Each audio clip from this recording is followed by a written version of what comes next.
پچھلی آیت کریمہ میں یہ بات گزری ہے کہ وَلَٰكِنْ ظَنَنْتُمْ أَنَّ اللَّهَ لَا يَعْلَمُ كَثِيرًا مِّمَّا تَعْمَلُونَ، کہ ان کا یہ عقیدہ تھا مشرکین کا کہ اللہ تعالیٰ ہمارے بہت سے کاموں کا علم نہیں رکھتا، یعنی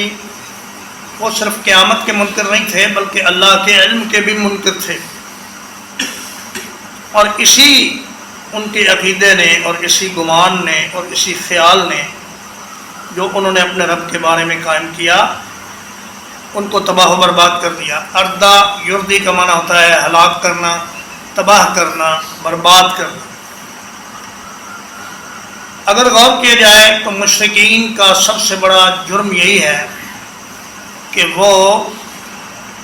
غور و فکر کرنے کی بجائے اللہ کے بارے میں کچھ خود ساختہ گمانوں پر